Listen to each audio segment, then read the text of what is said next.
নমস্কার বন্ধুরা, কবিতা রান্নাঘরে সবাইকে স্বাগত।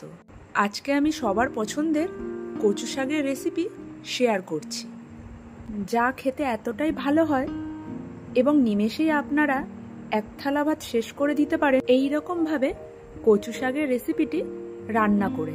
তাই দেরি না করে ঝটপট দেখে ফেলুন এই কচু শাক রান্নার পদ্ধতিটি। প্রথমে কচু শাকগুলো ভালো করে ধুয়ে কেটে নিচ্ছি। এরপর জলে সামান্য লবণ দিয়ে শাকগুলো একটু সেদ্ধ করে নিচ্ছি।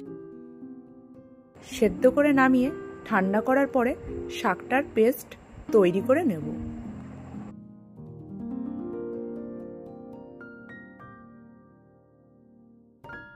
এরপর নুন হলুদ মাখানো চিংড়ি মাছটা একটু ভেজে নিচ্ছি। চিংড়ি মাছ ভাজার পরে শুকনো লঙ্কা, সাদা জিরে, কালো জিরে এবং রাঁধুনি ফোড়ন দিচ্ছি। আর কয়েক কোয়া রসুন আর কাঁচা লঙ্কা কুচি দিয়ে এটা একটু ভালো করে ভেজে নেব।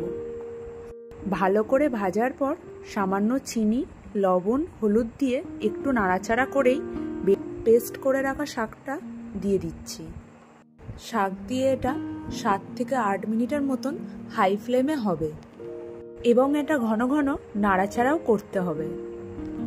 8 মিনিট পরে ভেজে রাখা চিংড়ি আর 2 চামচের মতন ফেটিয়ে রাখা টক দইটা দিয়ে দিচ্ছি। দইটা দেওয়ার পর এটা 5 থেকে 6 মিনিটের মতন মিডিয়াম ফ্লেমে ভাজা হবে। এরপর 2 রকম সর্ষে পোস্ত, কাঁচা লঙ্কা আর একটু লবণ দিয়ে পেস্ট করে রেখেছিলাম সেটা দিয়ে দিচ্ছি। পর একটু জল দিচ্ছি। জল দিয়ে নাড়াচাড়া করে এটা 3 থেকে 4 মিনিটের মতন হবে, তারপর নামিয়ে দেবো। ব্যাস, সকলের পছন্দ কচু পাতা চিংড়ি একদম তৈরি। আমি এটা বেশি শুকনো করিনি, আপনারা চাইলে আরেকটু রান্না করে শুকনো করে নিতে পারেন। এবং এই গ্রেভি টেক্সচারটাই আমার বেশি ভালো লাগে, তাই আর শুকনো করিনি।